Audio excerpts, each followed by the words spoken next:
Yeah, and that's not going in. So clearly, and I don't want to put more stress on this, obviously. Don't want to break anything. That wouldn't be a good idea.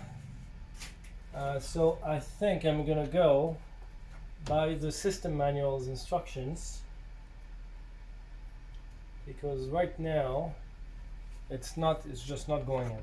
All right, so here is what's happening right now. So the injectors are not fully inserted, and actually when you put the injectors on the block on the intake manifold first versus doing it on the block, and you push down these little rings, actually see how the two tabs on both sides are now much closer. Well, they shouldn't be like that, right? They should be a little bit more open, right? They're too close right now. This is an old one and this is a new one. You'll see the difference.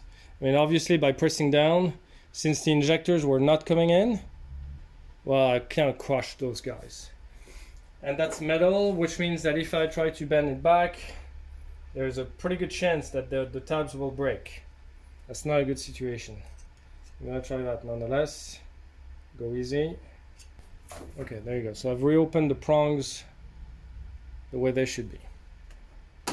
Alright, so this is really a what not to do type of video at this point, and I'm gonna have to find a way to insert the injectors back in, and that could involve the hammer and a piece of wood so that I can actually put them in.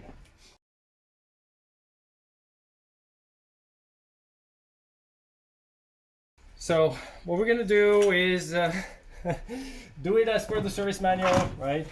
RTFM guys, that's what we're here to learn. So it's I think it's a good learning experience for me as well. If you're new to that stuff, then I also want to show you what to do and what not to do, right?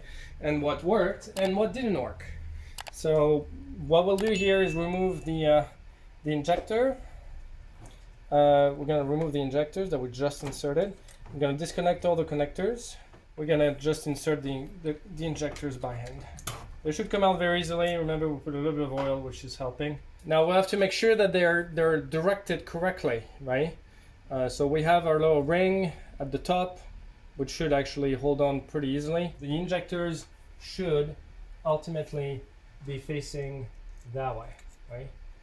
So there we are. So we're gonna press them in firmly. All right, so I found a piece of wood. I realize you can't really see much here. I'm just gonna move the camera around. And what we're gonna do is we're just gonna push the injectors back where they're supposed to be. The good thing is that now the connectors are actually oriented the way they should be, so that's nice. And it shouldn't really be too complicated. It's just making sure that your piece of wood is long enough, right?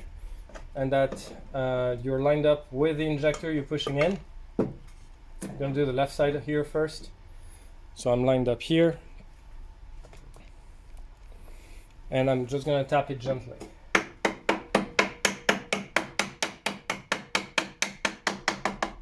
There you go. When it stops going in, you're where you need to be. This one is good, that one is good. So we're good on these two. Then there's the third one here, which is kind of a little bit to the side. So this one is going in nicely too, so we're good. I'm gonna have to bend the little rings back to their normal position, which I'm gonna do now because after that I might not have full access. So see the difference between the one that just bent back to position and the other one. I got completely crushed, right? And luckily that it's pretty strong metal, so there doesn't seem that it will be breaking easily, which is good, because I don't have any spare of those. Now this injector is still not pushed in. I have to do this now. I'm gonna move this guy out of the way because it's still connected. Trying to ensure the unit manifold is actually out of the way.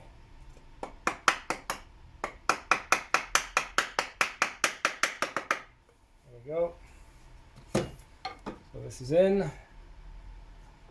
Okay, so I got my four injectors are in. Yeah, so everything is good here. So now we're gonna put the unit back in again.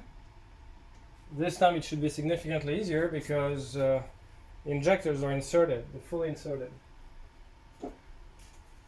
Just gonna put a little bit of oil again here on the seals. Just for good measure.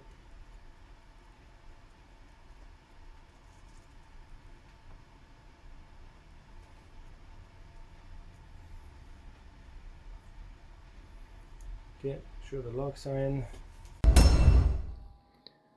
Alright, so let's pause for a moment here. If you watched the previous videos of taking apart the manifold, you might have noticed something missing here. Unfortunately, it's something that I've noticed after the fact when the manifold was back on, but I'm gonna just pause right here to remind you to put the channel separator plates back into the head before you put the manifold. And if you look at the pictures in the video, you will realize that I completely forgot to put them back. I realized that later, and I will touch on this later in this video, but I thought I would mention it now so that as you watch this video, you make a point to ensure that you put the plates back on before you start reassembling the manifold on the head. Let's keep going. Okay, and we're gonna give it another shot. So, lift, turn,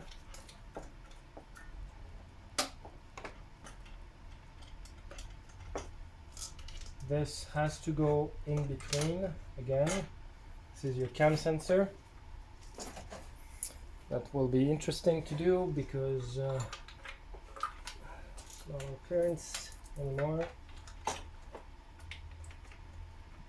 So it goes between cylinder 2 and cylinder 4. There we are. We got a connector here. We got a connector on the side here that I can connect back on now. So things look pretty good. Now we're going to try to find our columns again. Oh, there we are. Something was in the way. And then I'm on the column on both sides. Everything seemed to be lining up nicely this time around. Just want to make sure my harness is there. Yeah, it actually just clicked back in too. That's looking really good. On this side, my harness, the holes are facing too. So I just need to give it a little push and the unit should go in. So let's see. And it did. Yeah, it did. The threaded columns are extending much better this time than previously. So that's a very good sign.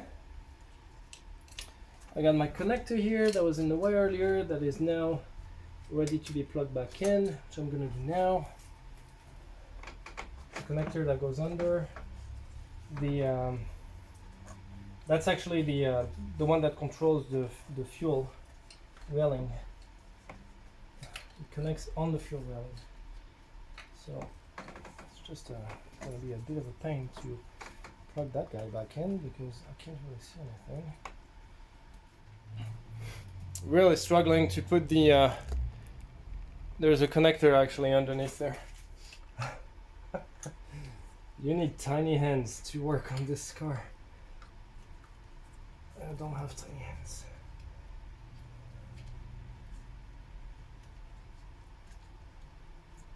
Imagine we haven't even reassembled the turbo bracket that's got to be connected underneath there. Actually holds the manifold in place. That's gonna be some interesting experience too, actually. So again, not coming in. Trying to get it lined up the way it should be.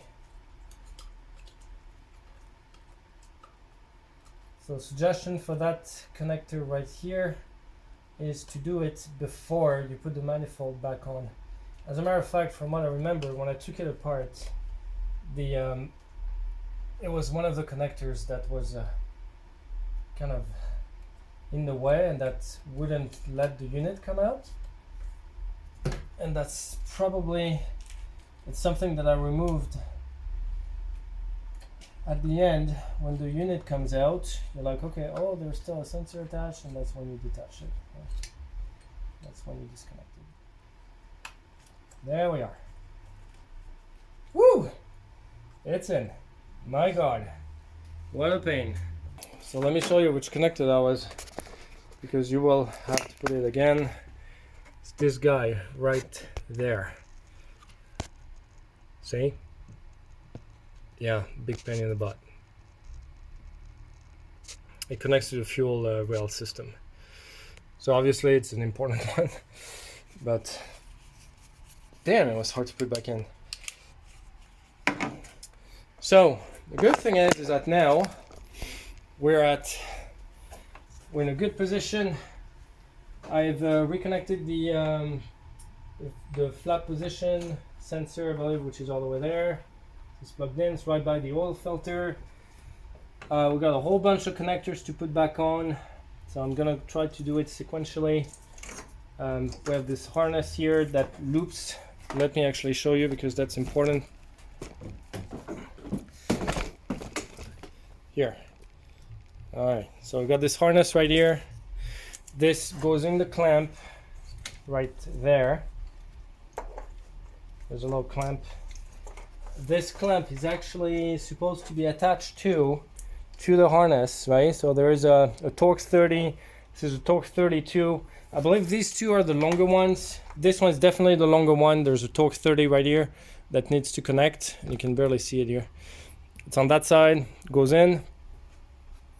This is already attached. This attaches there. We have, I don't know, one thing we're missing here. Remember that our cam sensor wire, which was supposed to be run through the cylinders 2 and 4? Yeah, it's MIA. It should be coming right here, and it's not there. Oh boy. Okay, so that means that I need to fish it somehow. See where it goes, because I have no idea what this guy is. It's probably underneath here somewhere. Come to me. There we are. Woo! Okay, well that's good. I was really concerned about that one. This guy connects here. I'm gonna put it in now, actually, so that everything's fine. Got my harness. Okay, it's clicked back here, so that's good.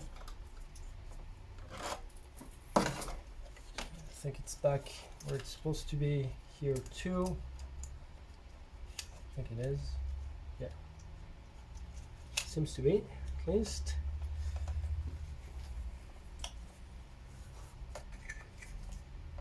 Okay.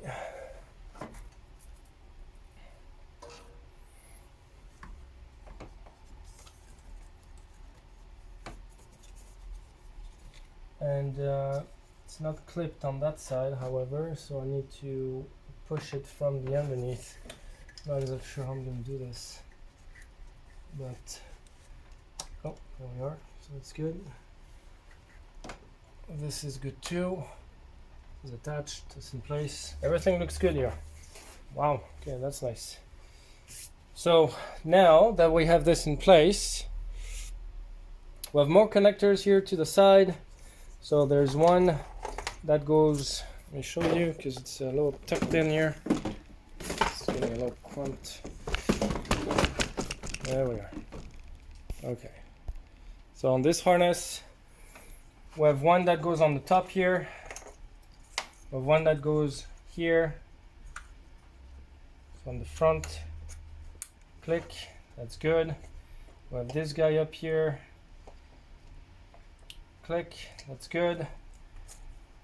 We have one at the bottom. They cannot go back in place naturally because remember, your everything was connected at some point, right? So for me, it was a little while ago and took a little bit longer than expected to put everything back together, but here we are.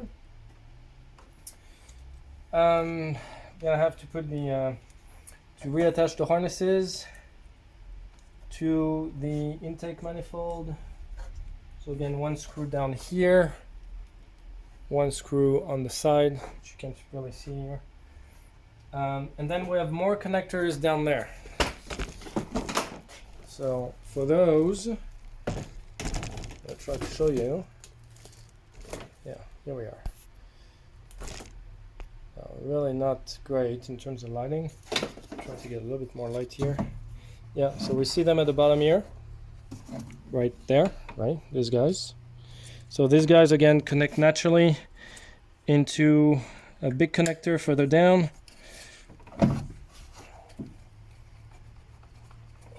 Which is not going in easily either. It's like this car is fighting me right now with everything. So my light is fighting me too, actually. So gonna make sure that it's plugged in the way it should. It should click, but it's on a harness that's made of plastic, so you don't want to push too hard because it might break.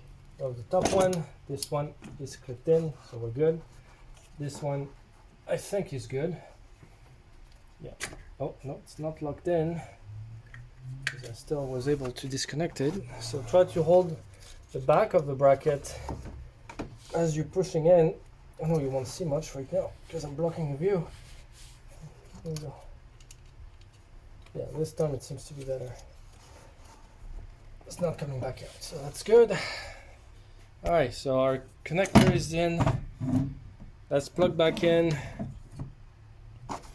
This was green on green, it was easy to remember. We have a couple of hoses to reconnect. So we got 1, 2, 3, 4 on the side here, 5, 6, 7 on the front. So I believe that's the count that we had earlier. I don't believe I forgot any of the wiring here. So you can do it the way you want. I chose to actually reconnect everything now, which might not be the right move, but now we can actually put back the bolts that are actually holding the manifold in place, right? So we're gonna do this now. That's, you know, it feels like it's kind of the easy part of the process right now, really, to put this back on. But who knows? Maybe things can go sideways again. So let's see. All right, so we got our 7 Torx T30 bolts. Gonna place them in.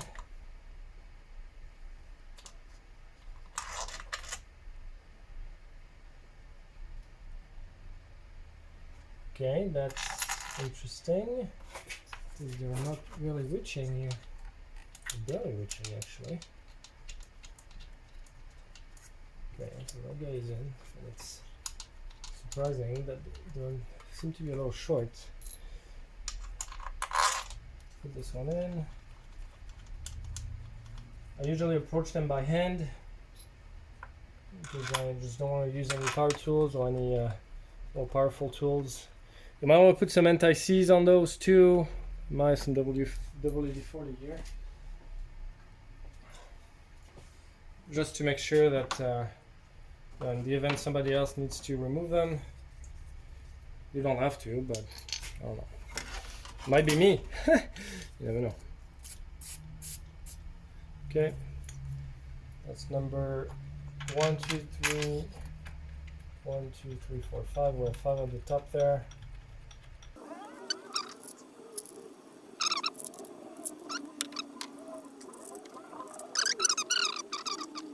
And go 3 more. So the 2 lower ones can be a little difficult to put back in. What I would suggest you do is use a magnet, right, in order to place them or position them where they're supposed to go. Yeah, this guy is right in the way of this. Oh no, it's actually on the side, so we're good. I'm gonna reroute this connector here because I really don't like it the way it is.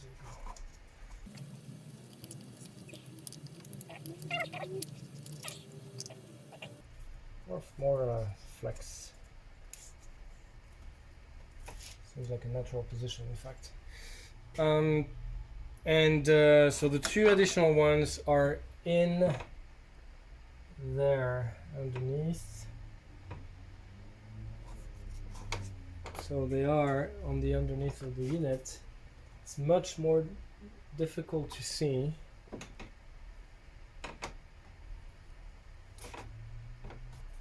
fact, I cannot even see them myself. I will have to probably get under the car to see if I can locate the holes where these ones are going. So we have two nuts, right? So we have two nuts as well with washers, right? Well, they kind of built-in washers.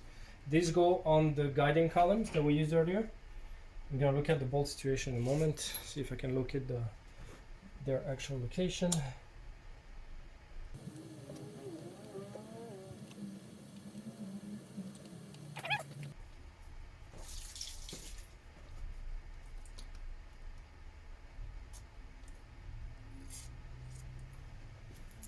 And the other one,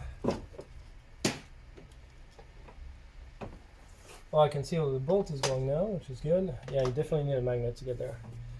And yeah, the other one is right here.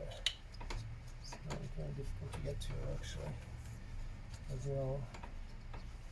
Yeah, I will need an extension to put this one in.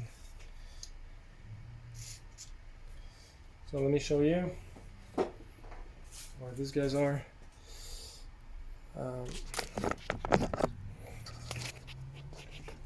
If I light up the inside here, you will find one bolt location, which is down here.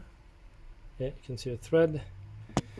And on this side, something it's kind of difficult to film and show you at the same time, but you can see it right in the middle here. It's behind that wiring. Yeah, there we are. Yeah, right there. And then the nut goes there on the thread. See? So to get there, yeah, it's probably going to be easier to use an extension. So I will use an extension here. Alright, so I got my extension magnet here. It's one of these little collapsible magnets. Works well, actually, for that kind of application. So what you do here is you just attach your nut to the end, place it where it's supposed to go, and then with your extension, you kind of screw it on, right?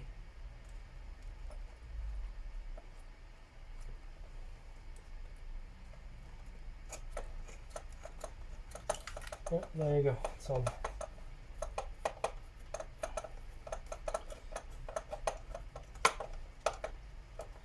We're going to proceed a similar way with the two bolts. They are kind of tucked in there. So grab your magnet, again, lead at the end, go through your manifold and put it where it belongs. The good thing is that for those, they're actually in two columns, right? So you can easily just slide them in, right? The tightening process after you can do with a bit. And this one can be accessed on either side. I'll try to do it that way. Now it can still drop in the engine, which is not fun. Yeah, there you go. So both of them are where they're supposed to be. So this little magnetic tool, you can get it from a dollar store. It's super convenient. So now we need to tighten all this. So the process is pretty simple. Just getting to them, that could be a little tricky. The top are already kind of approached, right? They're at contact, but you probably want to give yourself a little bit of space. Just approach them by hand so that you are at least caught on the thread. And once you're there, then you can actually, if you press down on the unit, you will be able to get to the lower ones. And getting to the lower ones should be, if you use an extension again, should be in pretty good shape.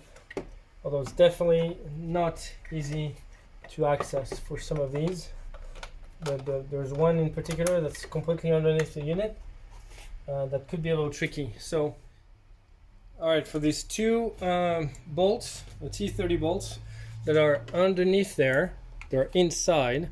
So one is on this side, the other one is on the opposite side. I do remember actually what I did. It just came back to me.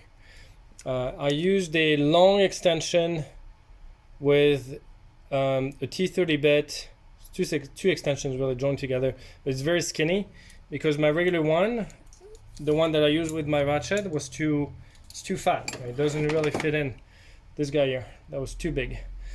So I used a smaller one, and this guy, you would actually insert it from the front here, and when you insert it from the front, like right by the throttle body here, you can actually get straight to the bolt that's underneath. And that's probably the easiest way to do it, because honestly otherwise it's just completely inaccessible, right? I think that's just the only way you can do it really. So I'm going to tighten these lightly, take this out, and for the other one that's under this duct, same thing. You run from the under here and inside, and you get straight to it.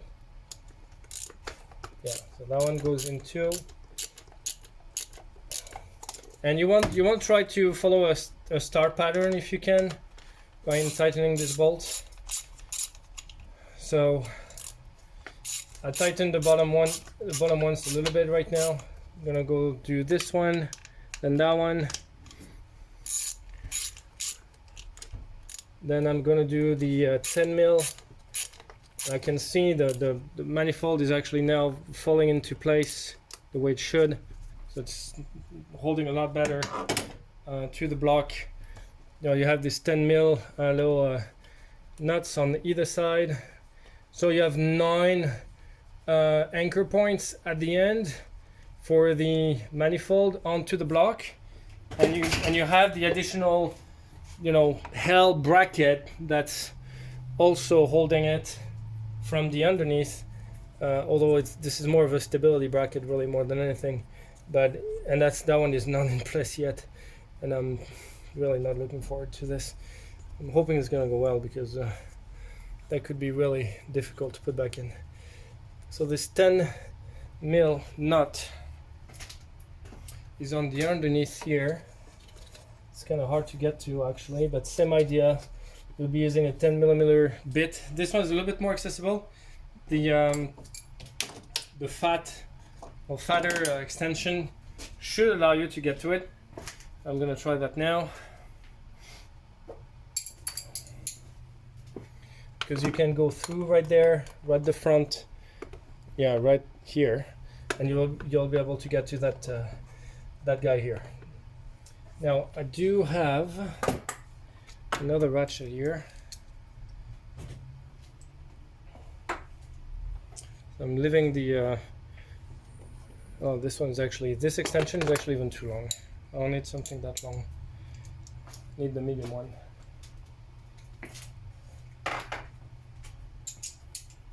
Okay, we got it here.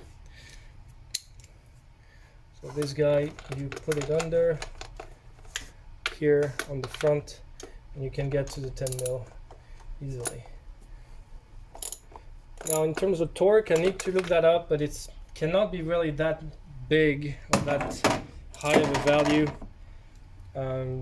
but it definitely still needs to be torqued according to specs.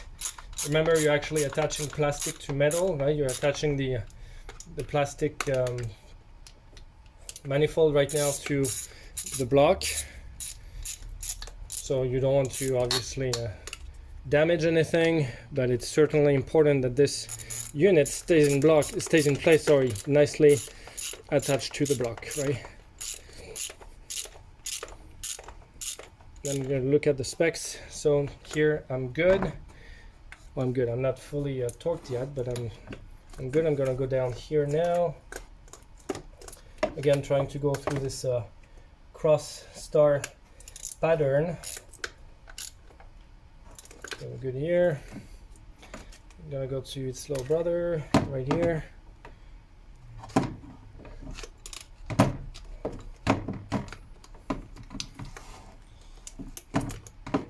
I wonder sometimes actually how these engineers are considering serviceability of these engines,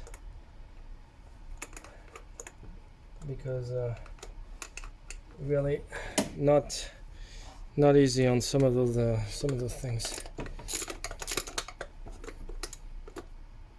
Okay, now we're going to go back to the top, and we did these ones last, middle, all the way to the right. Okay, on the top here. See, whenever I tighten one, the other ones are coming loose. That's a good sign. That means everything is kind of tightening up nicely. So you want to keep doing that approach. Yeah, see, this one is loose again. All right, and so I'm gonna look up the specs for torque and come right back here, and we'll do the final tightening, and then we'll attach the L bracket underneath. Hopefully this is going to go well. So things are going well here. So reattach the intake manifold, plugged everything in, we got the screws in place, we got everything in, and yeah, it's looking good, remarkably good. Oh no.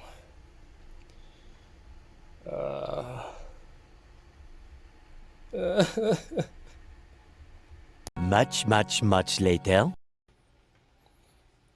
All right, so our exhaust manifold, sorry, not exhaust, intake manifold, I've been working on this project for too long, is now fully put back in place and secured. Looks good, really no major issues. The biggest challenge, actually one of the biggest challenges that I had was something kind of silly, really. But there's a screw, like a Torx T30 screw that's holding a bracket that's right there underneath, and it's under the exhaust manifold. It screws from the bottom up, and it was just a pain in the butt to put back. I had to use my ratchet, my pneumatic ratchet, and a little extension to get to it, and it was just a pain in the butt. It took me much longer than I thought it would to put it back, so that was kind of surprising. I did not anticipate that I would run into these issues when I took it out. The one thing that I'm gonna do now before I forget is putting the oil filter back on, because next thing you know, I get all excited, start the car, and then there's oil spewing everywhere. So, and I could definitely see myself doing this. I forgot to put the little splitters, right? The little fan parts, the little I don't know how to call the things. They go right in the entrance of the air intake on the engine block, right? I made a quick video about this. There was a big miss. Luckily, I was able to take the manifold out, not completely out, so I didn't have to actually remove any of the connectors that I already secured in place, and insert them in between the space that I created. So that was good. I was happy about that, because really it was kind of an oh fuck moment, right? Or oh shit moment. Regardless, this is done. The L bracket underneath is done too. It was easier than I thought it would be, but it was still a pain in the butt, so that's another annoyance. Reconnecting the fuel line took me a few minutes too, because it was slightly out of alignment, but that's nice and secure.